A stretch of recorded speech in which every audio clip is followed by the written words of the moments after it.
Hey everyone, I'm Sindhu Srivatsal. I'm one of the neurologists at Virginia Mason Franciscan System.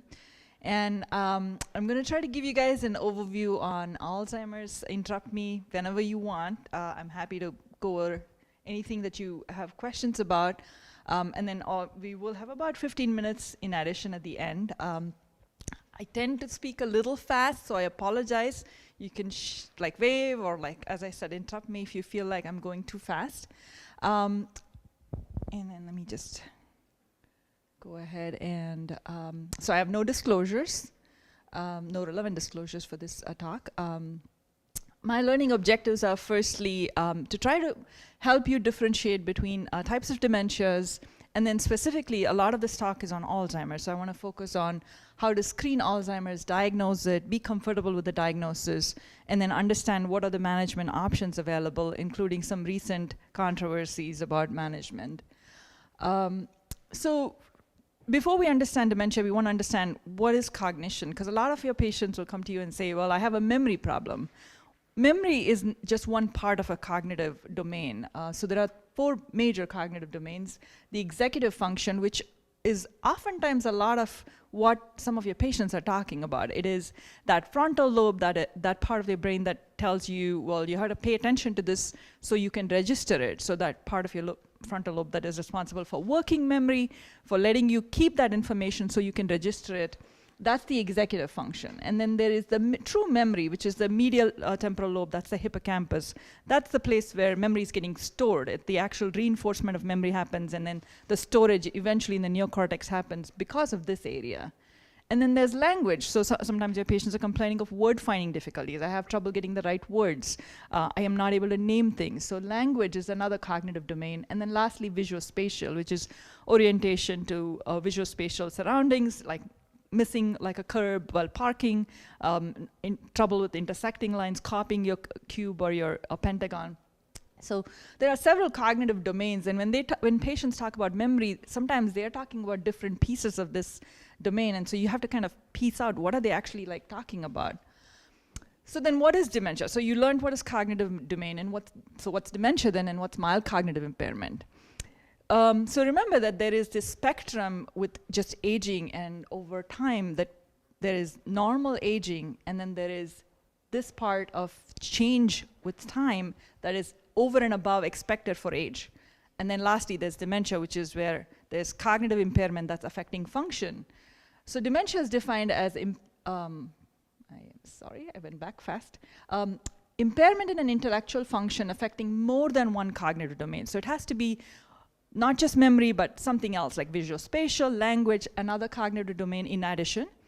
And it has to interfere with your social function and occupational function. It has to be a decline from previous function. This is super important because sometimes you screen these patients and you're like, well, is this a change from your baseline or not? Because it can be sometimes explained by pre-existing issues. And it is not explained by some other reversible process. So that by definition becomes dementia. So between dementia and the normal aging process is this mild cognitive impairment, where there's some change that is over and above expected for age, but it doesn't interfere with function or activities of daily living, and it is considered an at-risk stage. So people in this stage can develop dementia, but not everybody in this stage develops dementia. So the rate of conversion is about 15 to 20% per year, but again, it depends on what's the subtype. If you see somebody that has a mild memory problem, but it's predominantly amnestic, it's all short-term memory, you need to be a little more worried because chances are they may convert to Alzheimer's in the next 2 to 5 years, and the percentage is much higher. It's almost close to 50%. It's 22 to 50% conversion if you're looking at a pure amnestic profile. Whereas if you see a mixed multi-domain, they have a little bit of executive function, a little bit of language, a little bit of few other things, then there may be other things going on here. So there is actually some data that suggests maybe even 20 to 30% of MCI may kind of reverse. So this is the at-risk population that may have a few reversible elements in there, like sleep apnea, medications. So this is the population that we oftentimes try to screen early to make sure there are not other reversible things contributing. This slide is interesting in that up until the 70s, the thought process was dementia, especially Alzheimer's, was a disease of the young. And then what happened in aging was just normal memory change or senile memory loss.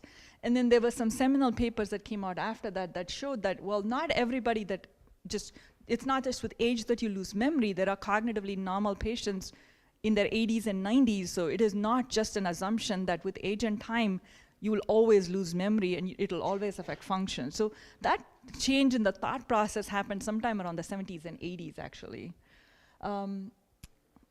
So primary dementia. So what are the kinds of dementias? And for the purpose of this talk, I'm going to focus entirely on Alzheimer's, but I want to show the distribution so you understand as well. Alzheimer's is the most common form of dementia. So dementia is that umbrella syndrome of memory or cognitive disorder. And within cognitive disorders, Alzheimer's is the most common form. It's around 60 to 62% of all dementias is going to be Alzheimer's. And then remember, mixed is also Alzheimer's, but mixed with something else, either vascular or some kind of another, like HIV-associated memory. So there are other syndromes that it can be associated with, but it also has a significant component of Alzheimer's. And then the next most common is vascular and then Lewy body dementia. So chances are, if you see somebody in the clinic and they're describing a memory disorder and it's later in life, you're more likely than not looking at Alzheimer's as a diagnosis, just from the sheer numbers.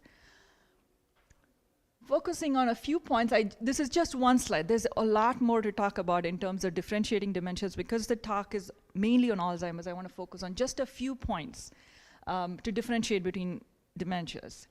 Alzheimer's predominantly is a problem in episodic memory, which is autobiographical events, like knowing what I ate for breakfast 2 days ago, or when did I go buy this, when did I go on the shopping spree, or when was my appointment, or when will my appointment be? So it's that autobiographical memory of events, and that's the one that's impaired. And sometimes, depending on the extent to which the memory is affected, it can be a semantic memory too. It can be memory of, like, what is the word for this animal? What is the word for this task? So both semantic memory and episodic memory for autobiographical events can be affected, but more often than not, it's going to be that episodic memory. So these are the patients that keep repeating things. Their family says, well, he keeps asking me the same question, or she keeps asking me the same question every time. Or she just forgot the story that we talked about like a day ago. Dementia at Lewy body is a little different. Oftentimes there's some Parkinsonism. In fact, you can't really make a diagnosis of dementia at Lewy body without Parkinsonism. You can suspect it, but you really can't make a diagnosis. And oftentimes there's big fluctuations in awareness, so their level of cognition fluctuates quite a bit, but also their level of alertness. These are people that are like, sometimes their family says, it is so hard to arouse this person, it looks like they're stuporous. So they have this big fluctuation in alertness and awareness, and very prominent early hallucinations. So early visual hallucinations should point to dementia at Lewy body. But remember, Alzheimer's can also have visual hallucinations, but that's usually later. Frontotemporal dementias look a little different. Oftentimes these are younger patients. They have a lot more behavioral issues, so disinhibition, hypersexuality sometimes, loss of social filters, so a lot of like executive function problems that you don't normally see in Alzheimer's, even in early onset Alzheimer's. And then lastly, vascular dementia can be a mixed bag. It's often a subcortical kind of a dementia. Depending on the vascular events, it can look like a mix, but oftentimes processing speed, executive function, you can have some visuospatial issues with vascular dementias as well. So that kind of is a brief overview on how to differentiate between dementias. Coming to the Alzheimer's itself, remember, it's the most common form of dementia. So chances are 60 to 70% of patients that present to the clinic with a memory disorder end up having Alzheimer's. As this slide mentions, the prevalence increases with age. And we are looking at least a 14 million projected population with Alzheimer's by 2050. And this number is changing with more data as the years go by. The important thing to remember with the prevalence is, as you will see, one of the biggest risk factors for Alzheimer's is age, and the prevalence increases with age, and it increases pretty dramatically. So if you look at the 65 to 75 age group, it's about 3% or so. 75 to 85, you're looking almost at 16, 17%, and above 85, you're looking at 30%, which also means there is 60 to 70% not demented patients above 85, which is what that whole change in frame shift in philosophy on dementias was in the 70s. what happens in Alzheimer's pathologically? So we talked about the prevalence, we talked about what are the features of different dementias. Now, what is exactly happening?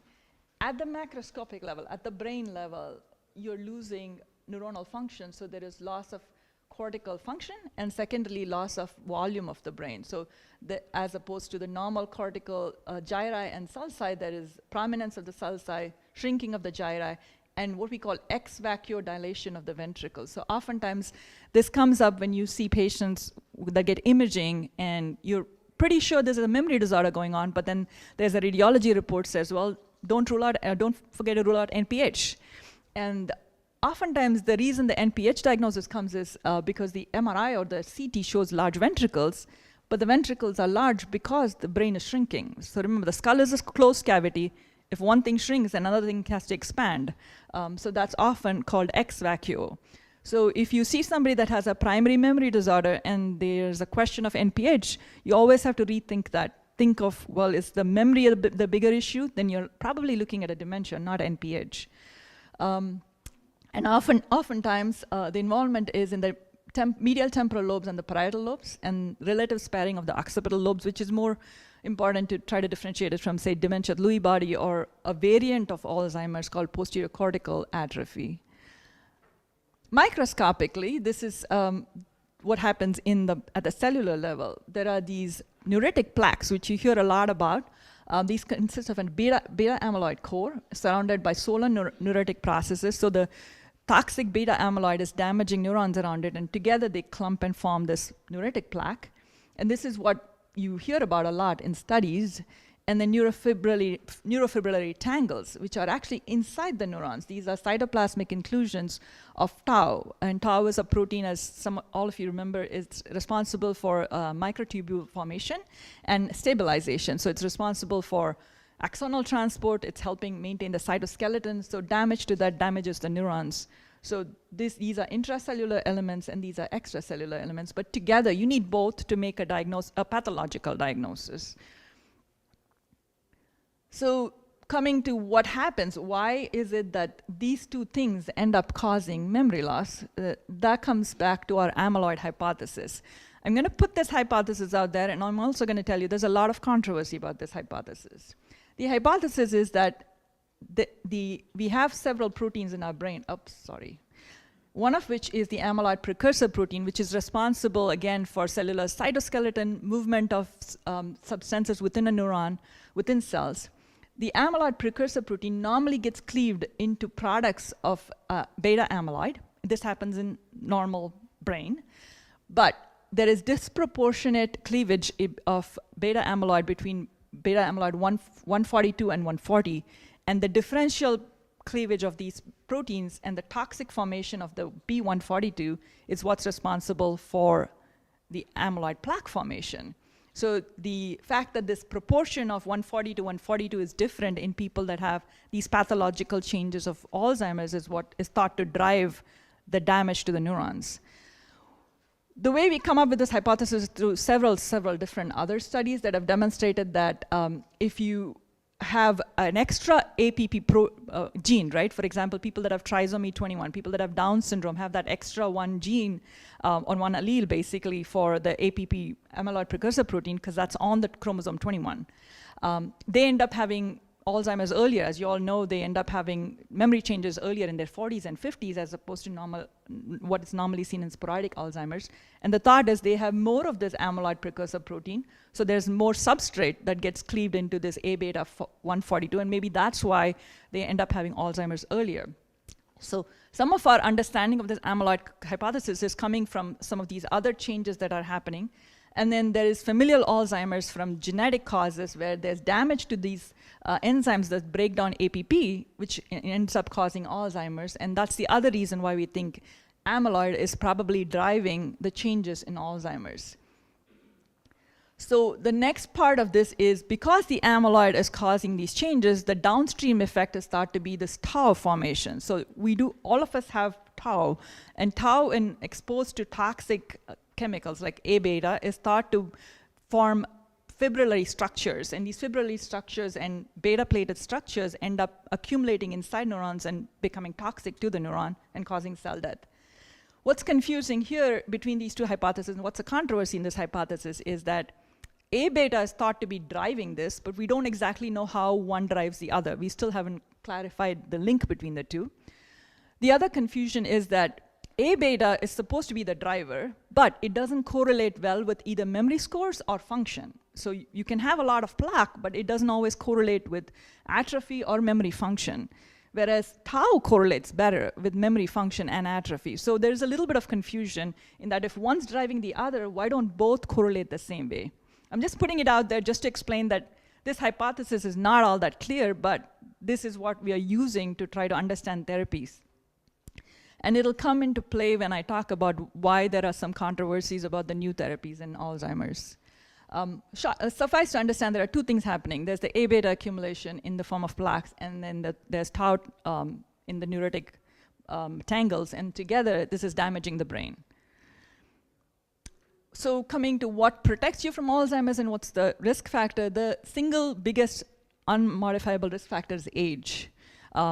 It's a disease of aging, past 80, 30% prevalence, but that doesn't mean everybody that ages gets Alzheimer's. So that's the difference. There is the function of cognitive reserve, which all of you know about, which is the difference in individuals in how the task is processed, what parts of their brain they are using, how familiar they are with the task, and what is the level of challenge that the brain has taken.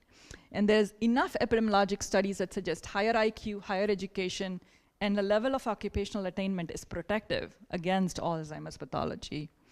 Some early risk factors are head circumference in the first decade, so smaller the head circumference, higher the risk.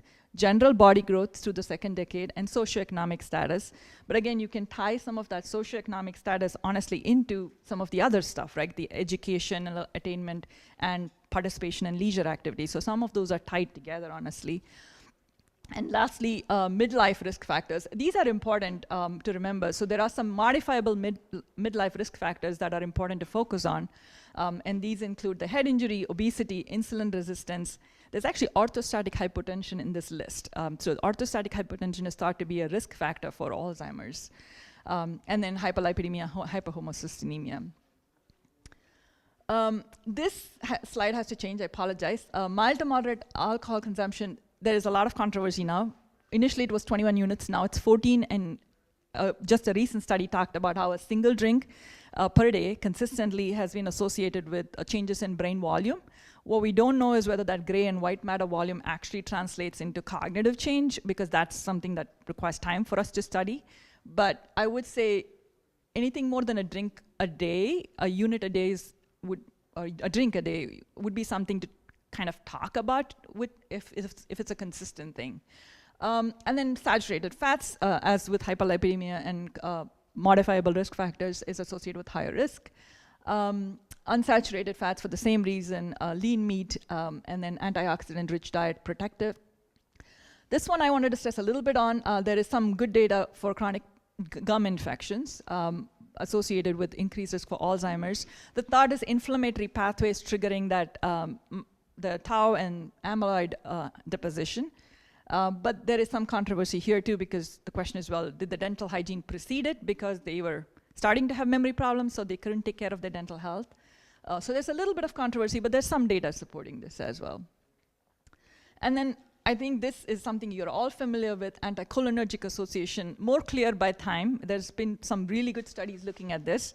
And the fact that even if you look back 3 to 15 years prior to the diagnosis of dementia, association with all anticholinergics shows a higher risk for dementia, and about 10% of the variability in memory disorders can be explained by exposure to anticholinergics, honestly.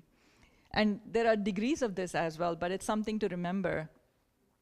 With PPIs, there's a little bit of conflicting data. I find that I'm not able to tell for sure if it's making a difference, but I do let patients know. I always tell them to monitor their B12, B vitamins, because there is the association of low B12 and PPI use chronically. But it is not as strong as anticholinergics, so I have not really advised people to get off PPIs, but I do monitor B12. I do talk to them about B12. Genetics in Alzheimer's, apart from age, the second biggest non-modifiable risk factor is genetics. 75% of Alzheimer's cases are thought to be a combination of genetic and environmental risk factors. 25% are clearly familial. True early onset Alzheimer's is more likely to be familial. So early onset is before 65. But even there, the chances of familial is not 100%. 60% of those could be familial. The three big genes associated with these are the amyloid precursor protein, presenilin 1 and 2. And these are the ones that drive most of our hypothesis, honestly, for amyloid-associated damage in the brain. Does that mean we check for these? I don't normally check unless it's somebody that's really young in their 50s. Sometimes we do because these are dominant genes. So sometimes if the patients do want it, I check it. For a brief period of time, Invitae was offering free neurodegenerative testing for Parkinson's and Alzheimer's, so I was using it. But otherwise, depending on which lab you use, it can become a little expensive. And then, so there is I don't know what I did, I'm sorry. So there is the genetic factors that cause, gene defects that cause, and then there's genetic risk factors. So apoprotein E is thought to be a risk factor allele. So it kind of increases your risk, but it's not a direct cause and effect. And E4 variation has been the one that's been associated, and that's been the one that's been well studied. A single E4 allele puts the risk at about 2 to 3-fold for Alzheimer's and can increase and advance the onset as well. So if somebody has 2 alleles, their risk is much higher. It can be up to 10 to 15-fold. So sometimes it is useful to know this, because if you're going to target amyloid, there is some use to knowing what their ApoE status is. It's also useful to know sometimes because E2 is actually protective. So if somebody has E2 alleles, it's kind of protective against Alzheimer's. So coming to how do you diagnose? So you heard about the genetics, you heard about the prevalence, you heard about some of the risk factors. How do you diagnose it? Oftentimes it's clinical history. You're asking that history for episodic memory, forgetfulness, asking the same questions again, forgetting appointments, getting lost on the road could suggest the visuospatial involvement. So oftentimes they have that episodic memory and then that visuospatial involvement. Later on, they can get language involvement. So they can have reduced verbal output, trouble with figuring out names for words. And then as things progress, sometimes it becomes really hard to tell. They develop other cognitive domains. So if you see somebody pretty late in their diagnosis, sometimes it's not all that clear. They can have anosognosia, they can have aphasia, they can have a lot of other cognitive domains involved. And you really can't make a diagnosis all that well at that stage. So oftentimes going back to what did they start with? What was their initial symptom can help you. And as disease progresses, you can get a lot of neuropsychiatric symptoms as well. Oftentimes, again, history. Ask the domains, ask them, are they forgetting appointments, forgetting months, years, trouble with appliances, trouble with planning or executing things. Changes in personality, early changes in personality point towards frontotemporal disorders. Trouble navigating, visual hallucinations that are really prominent point towards dementia Lewy body. And then figure out how are their finances affected? How are their chores affected? Are there things they're stopping doing because of this? So they may have these memory problems, but if it's not affecting their function, you have to remember it may still be mild cognitive impairment. You're not looking at dementia yet at this point. Some screening tools, I use the MoCA, so it's pretty helpful in my mind. Oftentimes you see they may have a little bit of visuospatial issues here, but then this is where you can really see the change, the delayed recall, right? They have a really hard time remembering. And then the bigger thing is you give them cues and they still don't remember. So that helps you differentiate from some other issues with retrieval. So they can retain the information, but they just can't retrieve it at the right time. So in those cases, you can see that they can often, sorry folks, I'm really sorry. I do something and then it just disappears. So oftentimes you can see that they are able to remember with cues. If they're remembering information with cues, that's not truly an episodic memory problem. It's just more a inefficiency in retrieval rather than actual true storage issue. And oftentimes you'll also see some disorientation, like not knowing the time of the day or date, month. That's also a cue, honestly, for a primary memory disorder that's amnestic. And then as you can see up here, there is definite deterioration in their clock drawing skills over time. Workup, standard workup, TSH, B12, RPR, alcohol use, screen for depression, look at medications that could be contributing, look at undiagnosed sleep apnea, I often send my MCI patients for sleep studies, especially if I get some history from their partners that they're having excessive daytime sleepiness, like not restful sleep, early morning headaches. I often screen for sleep apnea. And then rapid progression, I use 1 year as a cutoff, and I think people are a little different in how they use this. Oftentimes 6 months is definitely a significant cutoff. If somebody's showing changes rapidly within 6 months, you really have to rule out some kind of an autoimmune disorder causing memory loss. Within that 6 month to 1 year frame, you can get some rapid neurodegenerative processes, but between 6 months and 1 year, you're catching most people that have like worrisome things. Imaging, so PET, CT, sometimes useful in like younger patients. You see the loss of glucose uptake in the parietal lobes, basically, and sometimes, depending on the cut, you're not seeing it here, like the cingulate as well. Hippocampal volumetrics, I think it's helpful to some extent. Less than 5 percentile for hippocampal volume has been associated with higher risk for MCI progression to Alzheimer's. Caveat here is you don't have a baseline. Unless you see change, sometimes you can be confused by this. I've had people that have had 4%, and then some other time somebody else imaged and it was 6%, and you're like, well, did the hippocampus increase or did the whole brain decrease? What exactly happened there? So it's helpful in the correct context, but I don't use it only by itself. This is useful in younger patients, CSF biomarkers, low CSF beta 142 to 40, the ratio, and then high phosphorylated tau and tau. So you can get a nice index that you can get when you order this test. It's called 80 mark, and a Mayo Clinic can do this. And you get this index where it'll tell you where in that spectrum your patient is, and it's a pretty good indicator. Having said that, you need an LP. You need to actually do special request for the tube, and if it's not done right, the LP is not useful at that point. So you have to be careful ordering this test. Just make sure your lab knows how to send it. There is now, I needed to change the slide, but I didn't have a chance. There is now a plasma amyloid test that is FDA approved. It was approved as of May, June. It's the same serum A beta 42 to 40 ratio. And it's commercially available. I haven't used it yet.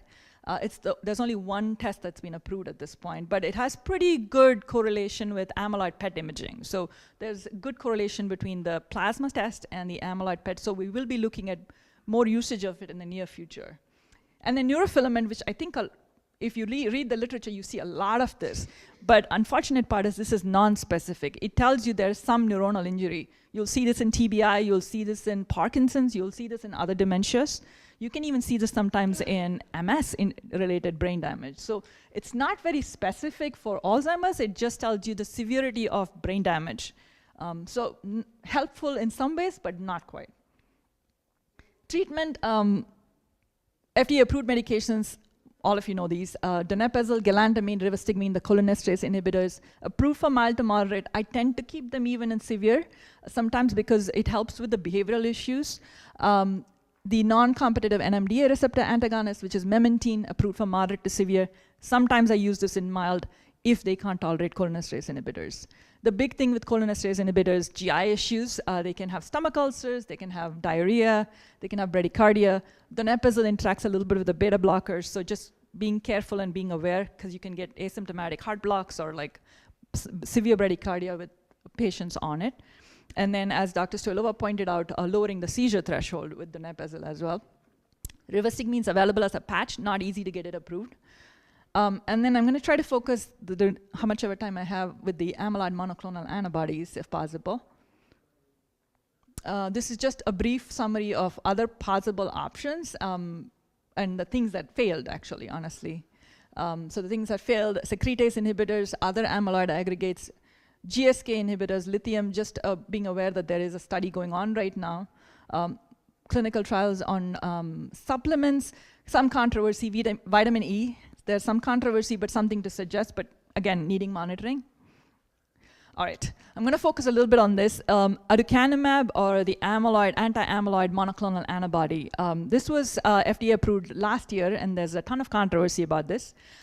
This is a monoclonal antibody against the beta amyloid plaque. So it is supposed to be clearing the beta amyloid plaque. But remember, I talked about how there's controversy about whether that drives Alzheimer's in the first place. So that's the first controversy. So this study, there were two studies based off of which the FDA approved this, the eMERGE and ENGAGE studies.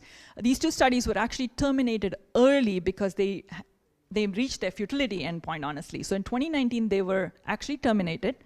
The studies comprised of a couple of different groups. They had people that had the lower level dosage of monoclonal antibody and the higher dosage. There were 3 and 6, and then 6 and 10.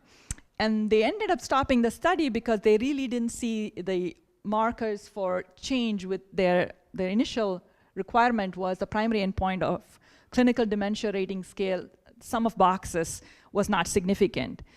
However, when they went back and did a post hoc analysis, they looked at specifically the higher dosed group, and then they found that in that subpopulation, in one of the studies, I think it was the ENGAGE study where the sum of boxes did end up showing significance, but you're looking at a subpopulation that was not initially your primary focus. So this is like going back and kind of digging data afterwards. So the controversy came with the fact that when they looked at the high dose in the studies, they saw that they did reach primary endpoint for the sum of boxes, but the primary endpoint change was actually pretty small. For something to be meaningful, you want the clinical dementia rating scale of sum of boxes to be at least like 1 to 2 points.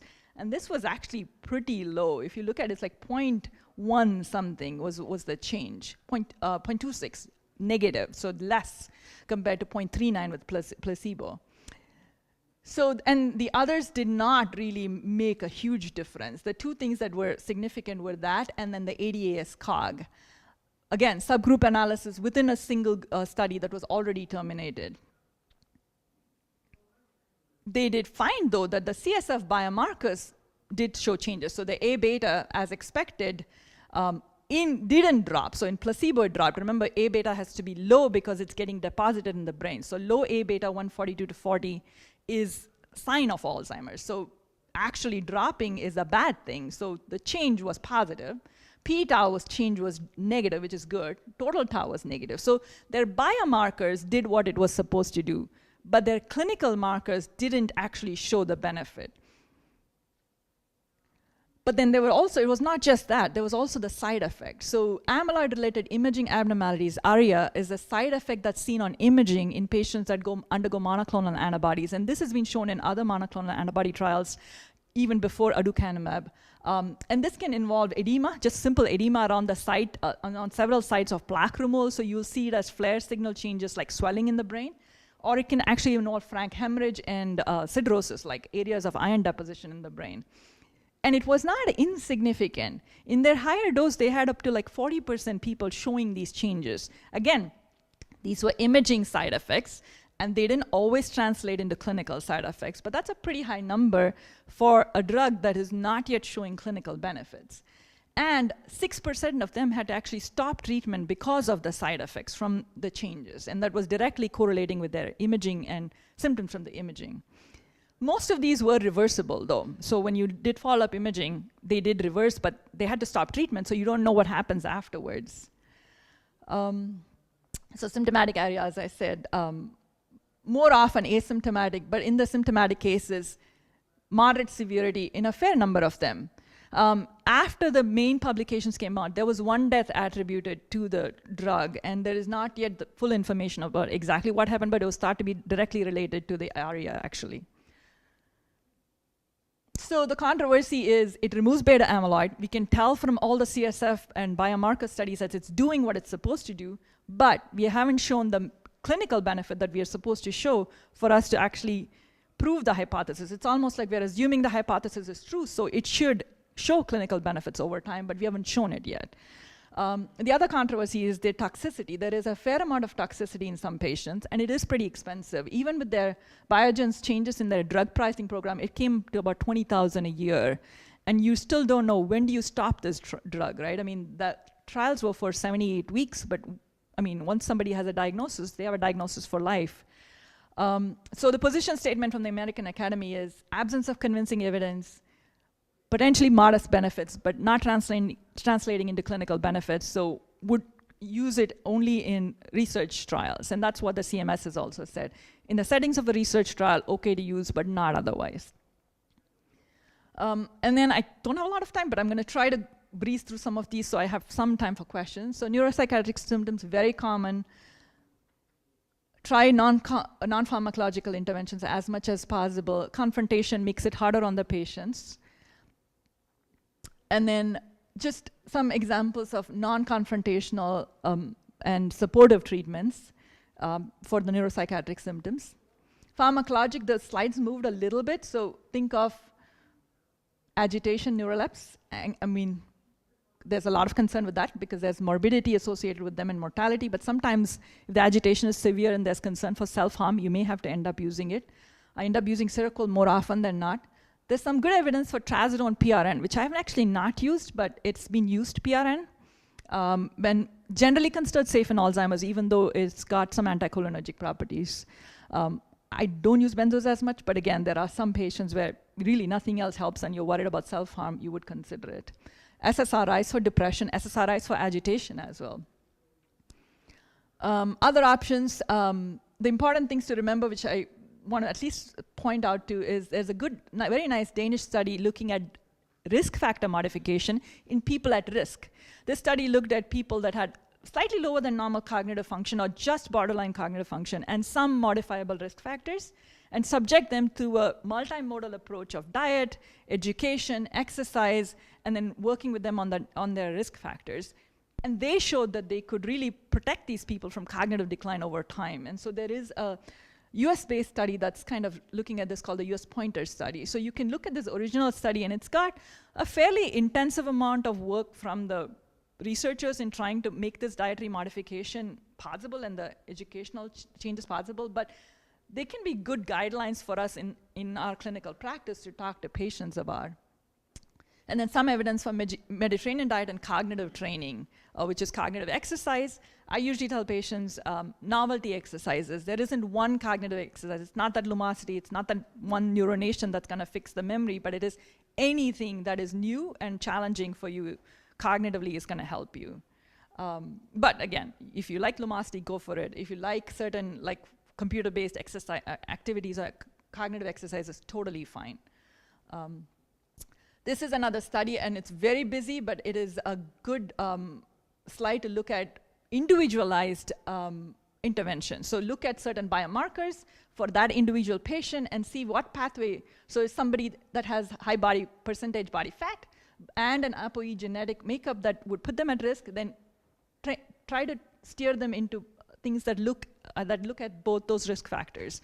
So this study is trying to do individualized biomarker interventions to kind of get a more targeted approach to, I guess, the risk factor modification, as opposed to just generally putting all risk factor modifications in everybody the same way. So this is still recruiting, but it's a good slide to look into in case you're interested.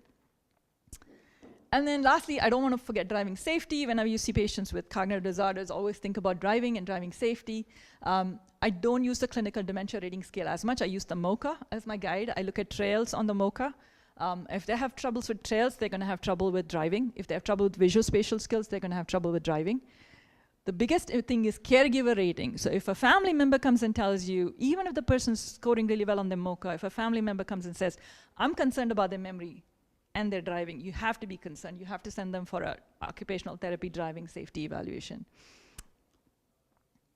And then this is the algorithm from the AAN for how to look through this. As I said, I don't normally use CDR, but I use the MoCA more often than not. And then future updates, this study failed. Unfortunately, this was another beta amyloid study. This study is still in the works. They just requested, it's just being looked at this point. WNIM just completed studies. PET tracer to look at tau, because we understand now that tau is more likely to drive the changes that we see in Alzheimer's than amyloid. So maybe tau is what we should be looking at and not amyloid. And then looking at serum biomarkers. So we do have biomarkers now for beta amyloid, but then looking at biomarkers for tau. And then looking at pre-dementia states, so the at-risk population, like the Danish study looked at, that would be a good population to try to treat before they start having symptoms. And I want to stop there.